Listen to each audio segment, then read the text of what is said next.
Ei, me fala uma coisa, será que a Bíblia contém algum tipo de erro?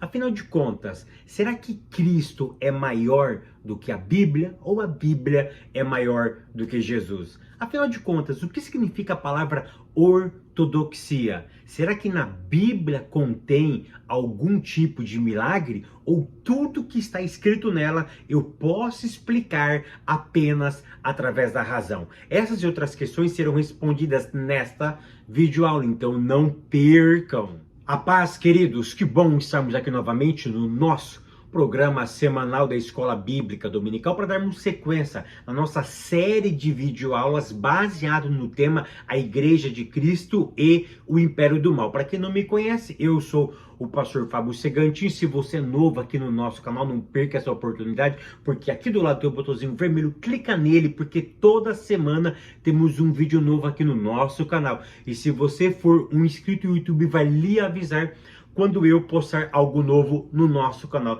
E não esqueça também de curtir esse vídeo, de deixar o seu comentário e de compartilhar, porque isso é muito importante para nós. Vamos lá? Lição de número 3, que tem como título O Perigo do Ensino Progressista. Ah, eu estava me esquecendo, ó. Já colocou o despertador? Todas segundas-feiras, 7 horas da manhã, o vídeo já estará disponível, ok? Então, coloca aí o despertadorzinho. Toda segunda, 7 horas da manhã, o vídeo já está no ar, ok? Então, lição de número 3, que tem como título O Perigo do Ensino Progressista. Afinal de contas, o que é um progressista? Será que isso existe? Afinal de contas, o que é um progressista? É justamente isso que nós vamos desvendar nessa videoaula. O perigo do ensino teológico, do ensino bíblico progressista dentro das nossas comunidades. Para isso, nós precisamos ler segunda carta de Paulo a Timóteo, capítulo 3, do verso 1 até o verso de número 9. Então, hoje nós vamos falar um pouquinho sobre os progressistas. Quem são os progressistas, Fábio? O que eles fazem? Quais são os seus pensamentos? Como eles se infiltraram dentro da igreja? E como eu identifico um progressista? Tópico primeiro, a descaracterização do cristianismo. Nesses vídeos só tem palavras difíceis, né? Descaracterização do cristianismo. O que é isso? É tirar a forma, é descaracterizar, ou seja, não ter mais características de cristianismo. Ou seja, o progressista, ele vem tirando a forma do cristianismo puro e está dando uma outra roupagem, por isso que usa a palavra descaracterização, ou seja, tirou a forma original do cristianismo. Ponto primeiro, a deteriorização moral. A minha pergunta é, quando começou a tirar a moral do cristianismo? Aqui você precisa entender o seguinte, que esse perigo de descaracterizar o cristianismo é muito antigo. O primeiro ser humano que teve esse medo, que pensou e percebeu que o cristianismo seria descaracterizado, as palavras de Cristo seriam descaracterizadas, quem foi? O apóstolo Paulo. Olha o que Lucas narra em Atos dos Apóstolos, capítulo 20 e verso 29. Lucas aqui vai narrar o quê? O sentimento do apóstolo Paulo. E Paulo, ele diz com muita precisão no verso de número 29. O Lucas registra as palavras de Paulo. Olha o que Paulo diz. Porque eu sei isto que, depois da minha partida, depois da minha morte, entrarão no meio de vós lobos cruéis, que não pouparão ao rebanho. Qual era o medo do apóstolo Paulo? Era que após a sua ida, após a sua partida, depois que ele não estivesse mais presente aqui, pessoas cruéis entrariam dentro da igreja. Deixa eu te dizer uma verdade, os progressistas não estão fora, eles estão dentro. O medo já estava em Paulo. Paulo temia pela inserção, pelo aparecimento, pelo domínio dessas pessoas que eles chamam de lobo cruéis, que iriam entrar dentro do rebanho. Para quê? Para desfazer tudo aquilo que ele tinha feito, para descaracterizar aquilo que ele estava dando característica, aquilo que ele estava dando forma. Então, o primeiro ser humano que tinha medo que o evangelho perdesse a sua forma era o apóstolo Paulo. Paulo já tinha esse medo. Tão verdade é que esse mesmo conselho ele vai dar para quem? Ele vai dar para o menino chamado Timóteo. Olha o que ele diz na sua segunda carta, capítulo 3 e o verso 1. Segunda carta a Timóteo, capítulo 3, verso 1 diz assim: sabe, porém, uma coisa, que nos últimos dias sobrevirão tempos trabalhosos.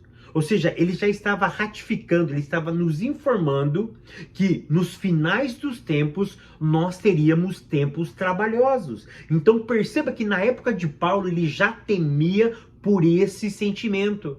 Ele já temia por esse acontecimento. Esse sentimento permeava a vida dele. Ele vai dizer então aqui para o jovem Timóteo que num tempo futuro, que ele chama de finais dos tempos, os tempos seriam trabalhosos. E é inegável que nós já estamos nesse período. É claro, é clássico que a expressão últimos dias, ela começa no Pentecostes. Por quê? Olha a profecia de Joel. No dia de Pentecoste, só abrindo um parênteses aqui para vocês, senão vocês vão dizer que últimos dias é o nosso período. Não.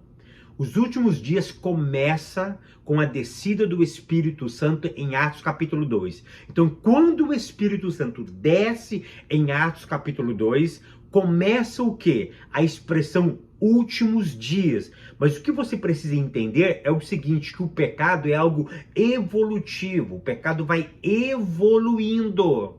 E daquele tempo até hoje, o pecado evoluiu de uma forma assustadora. Então, cada dia que passa, nós estamos mais perto do cumprimento da expressão dos últimos dias. É claro, é óbvio que a pressão que nós sofremos hoje com a evolução do pecado era diferente do apóstolo Paulo. Então, por isso que o apóstolo Paulo, ele nos afirma que nos últimos tempos, ou seja, com a evolução do pecado e com o perpassar do tempo, cada tempo teve o seu tempo difícil. E esse tempo não é um tempo diferente. Nós estamos enfrentando um tempo diferente. Por quê? Porque a ortodoxia está sendo atacada. Aí eu entro no ponto 2, a erosão da ortodoxia. O que é ortodoxia, Fábio? Ortodoxia significa andar de forma correta. É o certo, é o verdadeiro. Mas nós estamos vivendo numa época que verdade é relativa. E você precisa entender uma coisa, como um cristão, como um estudante da Bíblia, na sua peregrinação religiosa, você precisa entender uma verdade, que verdade para nós não é um conceito. Verdade para nós não está atrelado a um tempo, a um lugar, a uma região. Então, verdade não é um conceito, é uma pessoa. E quem é essa pessoa? É a pessoa de Jesus Cristo. Olha o que ele disse: e conhecereis a verdade, e a verdade vos libertará. E ele mesmo afirmou que ele era a verdade, a vida e o caminho. Ele afirmou que ele era a verdade. Então, verdade não é um conceito filosófico. Verdade é uma pessoa. Então, se eu mino a ortodoxia, eu preciso minar a pessoa de Jesus. Eu preciso desmistificá-lo. Eu preciso negar as suas características. E é isso que o evangelho, ou a ideia progressista, vem desfazendo, vem descaracterizar o Cristo bíblico e vem me apresentar um Cristo meramente desfigurado das Sagradas Escrituras. Então eu preciso tomar muito cuidado com a ortodoxia. Então grava isso. Ortodoxia não é um conceito, é uma pessoa. E essa pessoa está sendo desfigurada biblicamente. Então, quando eu tiro as características desse personagem, ele deixa de ser quem ele é. então ele passa a ser uma outra coisa, menos aquilo que ele é. Então, se eu descaracterizo Cristo, ele não é mais o Cristo, ele passa a ser a qualquer outra coisa. Fábio, me dá um exemplo de uma descaracterização de Cristo. Sim, a teologia progressista acredita ou nega, por exemplo, o nascimento virginal de Cristo. Então, se nega essa verdade, então quebra uma outra verdade, que ele é Deus. Porque nós acreditamos que ele nasce por obra e graça do Espírito. E partindo desse pressuposto, nós eliminamos pecado da vida dele, nós eliminamos uma série de outras coisas, que eu passo a entender que ele não é mais. Então, se ele não é mais o Filho de Deus, o enviado, o encarnado, se ele nasce de uma relação sexual entre José e Maria, então ele não é mais Deus. O que ele é? Ele pode ser qualquer coisa, ele pode ser um profeta. Aí eu igualo ele como Maomé, eu igualo ele com Confuso, Buda, eu igualo ele como um gênio espiritual que teve essa terra, menos Deus. Então eu preciso caracterizá-lo da melhor maneira possível. Então, se a ortodoxia está sendo corrompida, a nossa fé é corrompida. Olha o que Paulo diz na segunda carta a Timóteo, no capítulo de número 3 e no verso 2. Olha o que ele diz: porque haverá homens amantes de si mesmo. O que você precisa entender aqui é o seguinte, antes de eu ler, que do verso 2 ao verso de número 5, Paulo não está falando para quem está fora da igreja. Esses adjetivos são adjetivos para homens que estão dentro da igreja. Agora eu faço a leitura então do verso 2, 3, 4 e 5. Porque haverá homens amantes de si mesmo, avarentos, presunçosos, soberbos, blasfemos, desobedientes a pais e mães, ingratos, profanos, sem afeto natural, irreconciliáveis, caluniadores, incontinentes, cruéis, sem amor para com os bons, traidores, obstinados, orgulhosos, mais amigo dos deleites do que amigos de Deus, tendo aparência de piedade, mas negando a eficácia dela. Destes, afasta-te. Então olha o que Paulo está me afirmando. Paulo dá características desses homens. Então esses homens não estão lá fora. Esses homens estão dentro das nossas igrejas, mas com cara de piedade, com cara de crente, com cara de pastor, com cara de teólogo, com cara de professor de escola bíblica dominical, mas enganando as pessoas. Porque o sentimento dele é desfigurar o cristianismo que nós acreditamos como sendo regra de fé e vida para nossa existência. Então a fé precisa ser combatida, a fé precisa ser defendida. Tópico 2, as teorias progressistas. Ponto 1, a desconstrução da Bíblia. O que os progressistas fazem?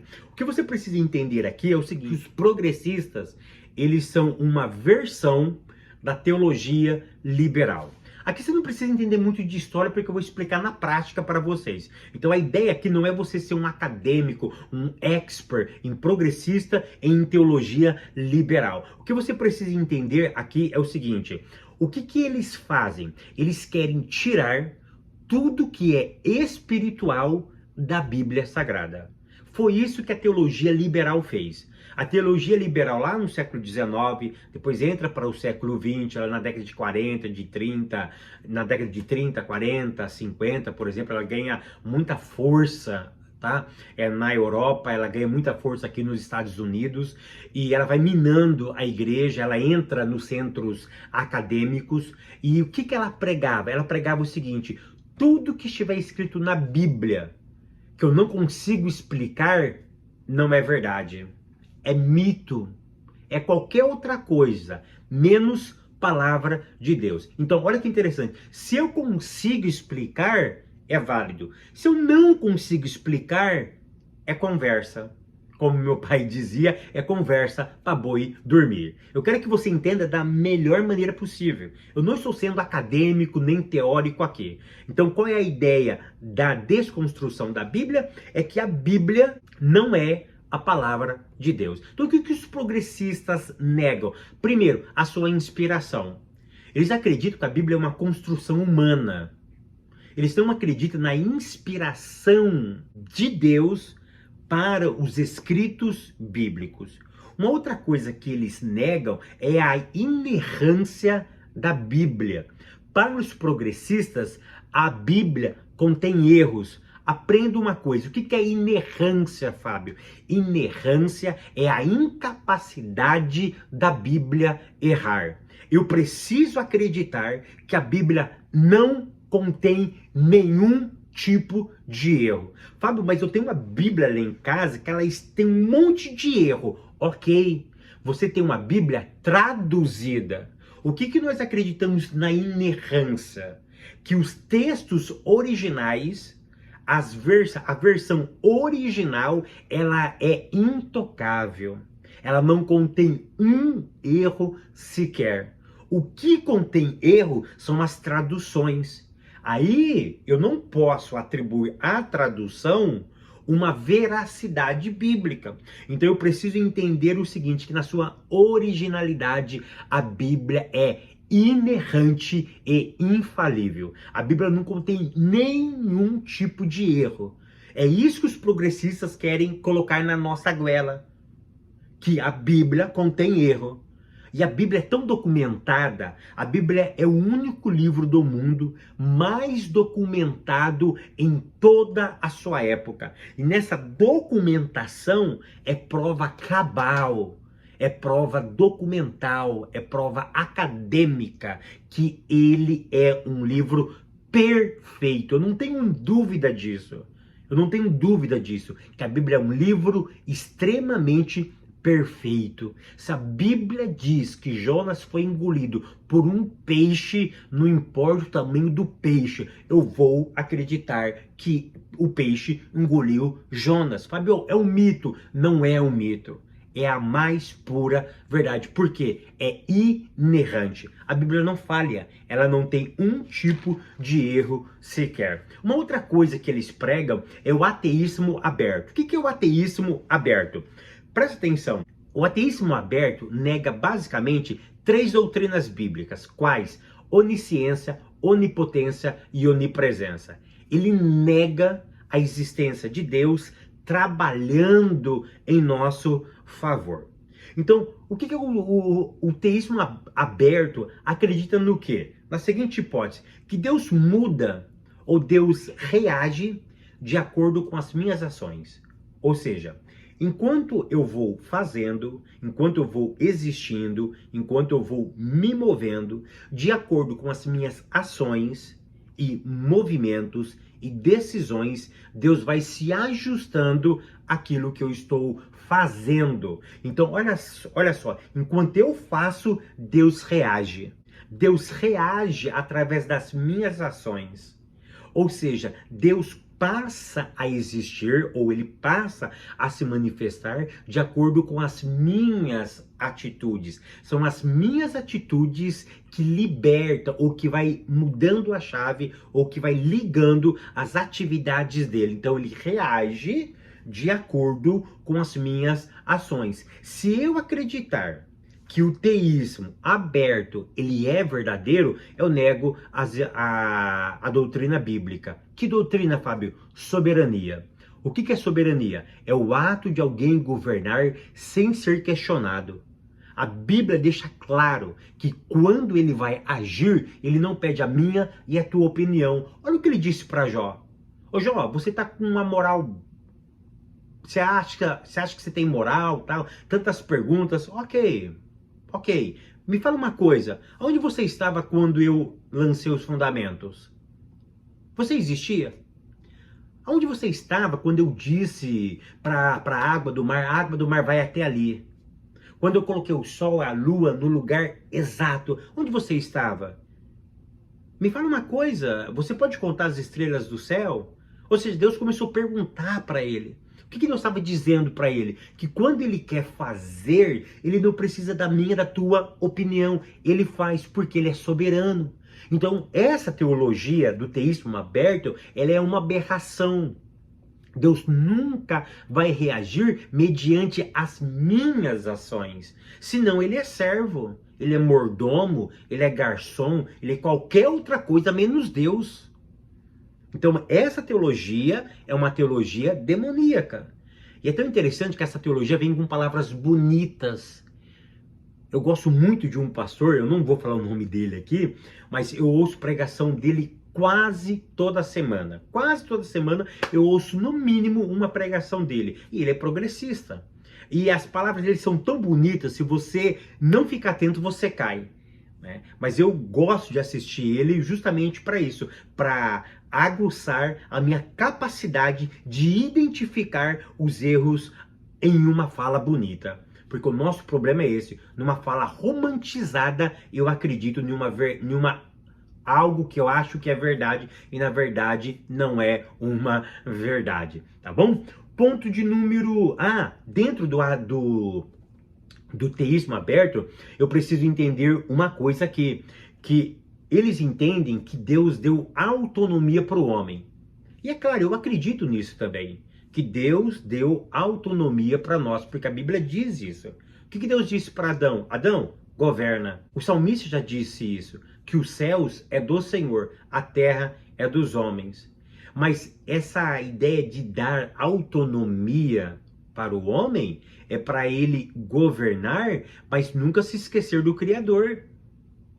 Ou seja, essa autonomia, Deus vai sim, ele assiste, mas esse assistir não invalida ou não prende ele de ele intervir na nossa história. Porque quando ele precisa, ele intervém. Porque ele fica lá de cima, vamos pensar assim, assistindo. Quando ele precisa, ele intervém. O teísmo aberto, não. Ele vai reagindo de acordo com as minhas ações. Negativo. Deus sempre interfere na história humana. Olha para Paulo. Paulo ia para um canto, o Espírito de Deus diz, não vai para esse lugar não. O Espírito de Deus é um ser que interfere nas nossas escolhas, nas nossas decisões, interfere na nossa vida. Ponto terceiro, a teologia que palavra difícil, hein? Demitologização. Brincadeira essa palavra, né? Me engasguei todo aqui. Então, o que significa essa palavra demitologização? Significa basicamente tirar o mito. Ou seja, qual é a ideia aqui? Quem defende muito essa ideia é um autor chamado Bultmann, né? Eu já li alguns livros dele, eu gosto de Bultmann, tá? Mas Bultmann é um autor liberal. Temos que tomar muito cuidado com o Bultmann. Por quê? O que Bultmann prega? Bultmann tira o sobrenatural da Bíblia e deixa somente o natural. É aí que Bultmann peca. Bultmann é extraordinário no seu pensar, mas nesse ponto ele falha demais. Eu não posso tirar o sobrenatural da Bíblia. Eu não posso tirar o sobrenatural da Bíblia, porque se eu tiro o sobrenatural, eu tiro a característica desse texto. Por exemplo, para Bultmann, aquele milagre que teve da multiplicação dos pães, ele diz que aquilo ali é uma piada. Para ele, aquilo foi o quê? Uma maneira organizada de distribuir as coisas. Ele foca na organização. Eu falo, Bultmann tá louco. Como? Mas como que você... Mas de onde surgiu tantos pães para alimentar tantos homens? Aí eles ficam viajando, e eles acabam explicando e não explica nada. Ou seja, se eu tiro o sobrenatural, a Bíblia perdeu a razão. A Bíblia é qualquer outro livro. Então é esse o problema da teologia progressista. Eles vão tirando o mito. Ou seja, eles vão tirando o sobrenatural. Por exemplo, perguntaram esses dias para um pastor aqui no Brasil, progressista, se ele acredita que Cristo ressuscitou. Ele diz, olha a expressão dele. Aí perguntaram para ele assim, como que você acredita na ressurreição de Cristo? Olha a besteira que ele diz. tá? Ele diz o seguinte, que Cristo é ressuscitado quando nós falamos dele. Enquanto nós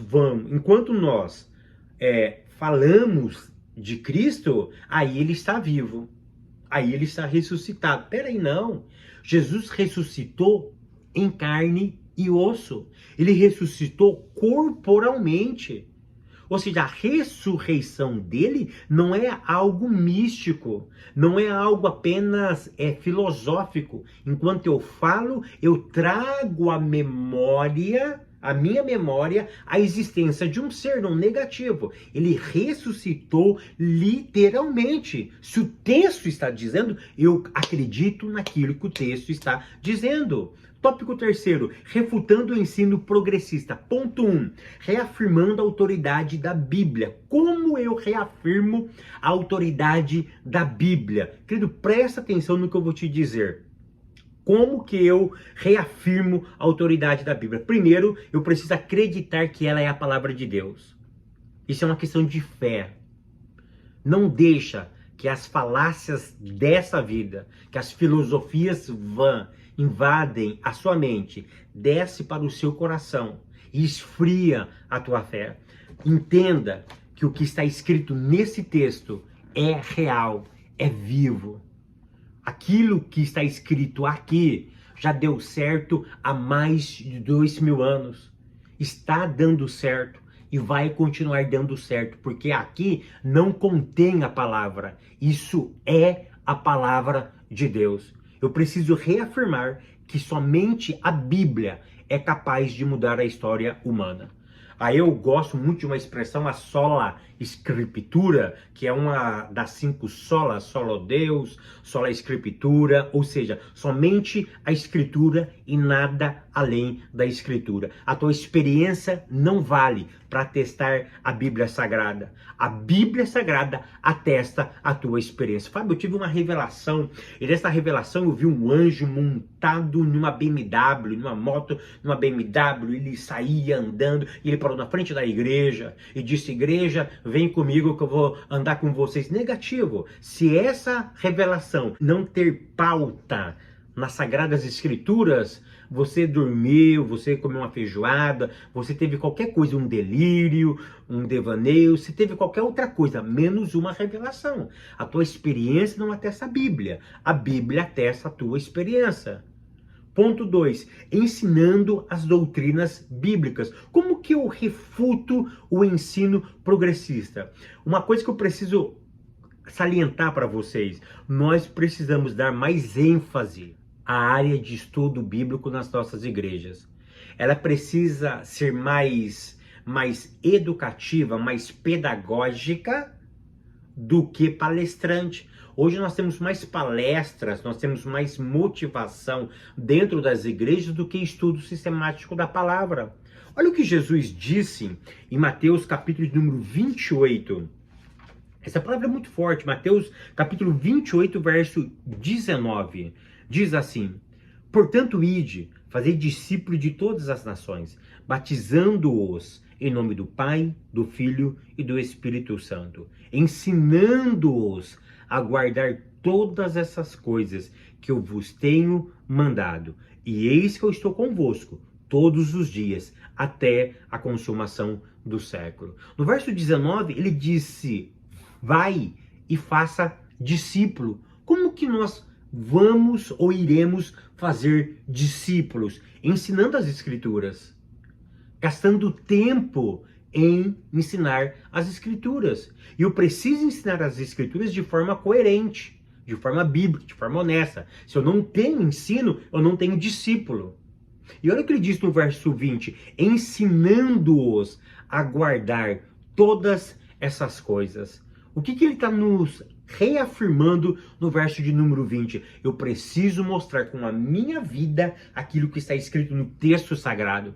A minha vida, além de eu externar verbalmente a palavra de Deus, eu preciso demonstrar que aquilo que está escrito na palavra está na minha vida. Então, se eu não tenho um ensino sistemático na minha igreja, se eu não tenho grupos de ensino, se eu não tenho explicações doutrinárias dentro das nossas igrejas, na igreja local, na comunidade. Nós vamos perder para os progressistas, porque os progressistas estão vindo.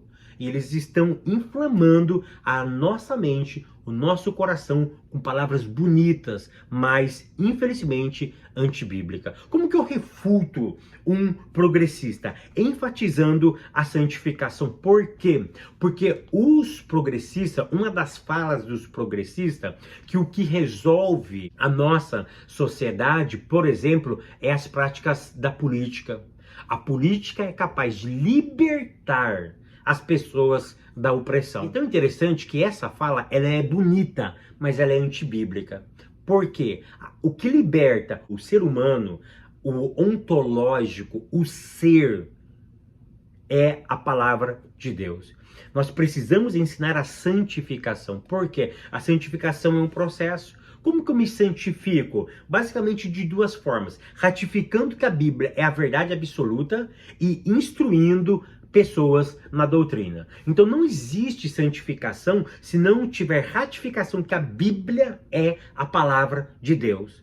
E se eu não ensinar essa palavra de forma coerente, de forma sistemática e doutrinária, se eu não ensinar de forma coerente e de forma sistemática as doutrinas das Sagradas Escrituras, eu não vou ter vidas santificadas. Então, como que eu santifico uma pessoa? De duas formas: ratificando que a Bíblia é verdade e ensinando a palavra de Deus de forma ortodoxa, de forma coerente e de forma doutrinária. Aí sim eu mantenho a santificação. Se eu mantenho a santificação, eu passo a entender que a única coisa que liberta o ser humano realmente é a palavra de Deus. Que o Eterno continue te abençoando, te prosperando. Eu te espero no próximo vídeo, querendo Deus.